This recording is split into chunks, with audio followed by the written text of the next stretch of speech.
Once upon a time, the heartbeat of the youth was MTV. Everything that had to do with the culture, the fashion, the music, everything was centered around the content that came on MTV.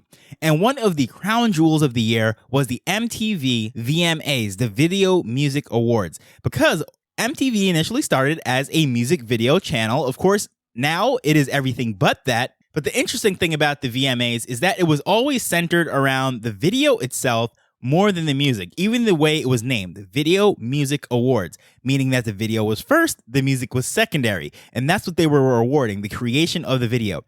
So you might have the best album, the best song. However, the videos is where the focus really was. And this year, Snoop Dogg and Eminem were performing on the stage. It was one of those things that made its rounds on Twitter simply because Basie was involved. And it has definitely had a polarizing response. Some people absolutely hated it, but hey, if nothing else, them using the metaverse and Basie in their performance got me to speak about the VMAs on this show. So that's what we're going to cover today. So in case you're not familiar, maybe you're not the biggest fan of rap, but Eminem and Snoop Dogg are two of the biggest, most iconic, legendary rappers, both of them starting in the 90s, and really have maintained their popularity and their relevance culturally ever since that. Well, they have a couple things in common besides being rappers from rough neighborhoods and all of that. They are actually both Basie holders, and together they made a song called From the D to the LBC. And if you're not familiar, Eminem is from Detroit, Snoop Dogg is from Long Beach County. So D to the LBC is where they're from, and that's what this song is all about. But they made the music video using the IP, the intellectual property of their Bored Apes. The video starts off with them in the studio. Then, of course, Snoop Dogg, who is very known for his marijuana use and there's cannabis culture, is smoking at the beginning of the video, which pulls them into this animated world. And of course, they become their Bored Apes. So they're then running around the whole music video. They're rapping, they're flowing, they're flying, they're falling. All sorts of interesting things are going on. And whether or not you like this type of music or whatever, one thing to note is that there is 50 million views on this video in over 2 months.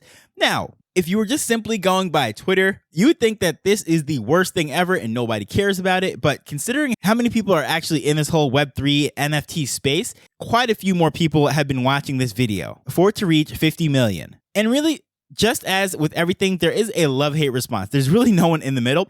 Some people are absolutely saying that this is the most garbage thing ever. They're just using Basie and the intellectual property, and it's just a branding play, and it's basically an advertisement for NFTs, and it has nothing to do with hip-hop. It is not talent, and all sorts of things, saying that they could have collaborated with a different song and did something much better.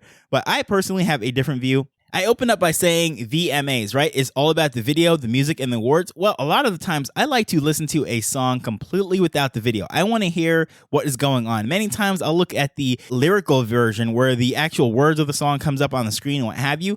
And that's how I tend to weigh a song. Because a lot of times what you're seeing in the video does weigh what you think about and how you perceive the song. And I think that is the case right here. Simply by listening to the tracks and actually hearing their bars and hearing the story that they're telling and everything separate and apart from the music video, the NFTs, and the Bored Apes, I think it's actually a pretty good song. But, you know, music is subjective, just like art. Some people look at Basie and say, wow, the art is so great. Other people look at it and say this is the most horrible thing ever. So I'm not here to argue whether or not this is a good song. What I'm simply here to say is I think a lot more people like this song than you would think just by looking at crypto Twitter or NFT Twitter. I think a lot of the people are just seeing this as sort of a brand play and saying it was garbage. But then going to the VMAs, they obviously have a lot of types of genres and everything. But as far as hip hop and then fusing this whole pop culture world and having this Basie play, it is sort of a big deal. And I don't want to undermine the fact that MTV is not what it used to be, but I will definitely say it is still culturally important. And after the performance, everyone was weighing in. Some people were just saying this was absolutely the most cheesy graphics ever. Again, this was just branding play and all sorts of things. Just as I said before, what the response was to the song and the music video, it was sort of magnified when it came to the MTV VMA performance. But in case you haven't seen it, I'll leave the link for it in the show notes and what have you. But they basically streamed what was going on in Other Side. And in many ways, they had to work with so many different parties to get this thing to work. But basically, their two NFTs are supposed to be in the Other Side, the digital world that Yuga Labs, the creator of Basie, is creating right now. And everything was shot from in there. And then it was pumped into the arena where they were. And they turned it into a big virtual stage and interactive performance. But then the people that were watching on TV or watching the video were seeing something that looks sort of like cheesy graphics. So some people weren't really impressed. I don't know what it was like to actually physically be there in that arena. I was not there. However, I think a lot of people are missing the point, and some people are saying this is just cheesy graphics, this is horrible, PlayStation does this better, and so forth, but I don't think they truly understand what the metaverse is, what Bored Apes is, and this whole play as to what's going on. But what I think is most impressive, regardless of what you think of the song, what you think of the graphics and the video, the performance, and all of that, is the simple fact that 1 year ago, just a little bit over a year ago, Bored Apes did not even exist. Basie was not a thing. Right. And now they're at the front stage in the middle of the culture, performing on arguably one of the most historic award shows as far as the youth goes. And they're there. So it really shows everything that is possible within a very short period of time, because you can have an idea today and tomorrow you're before the world presenting that. And I think that is just an amazing thing in the sense that regardless of what people think about Basie, I think it really is a beacon within all this stuff. Even in this down market, this downtime, they're still doing amazing things. They're really pushing the envelope, creating some things, getting on stages that most of us will never be able to get onto. But the fact that they're able to do this, putting all of this stuff before everyone, it is blowing up the Twitter feed, at least as far as around the 24 hours or so of this performance. Whether you hated it or you loved it, it didn't really matter. They were speaking about it. And there's that saying that the only bad publicity is no publicity.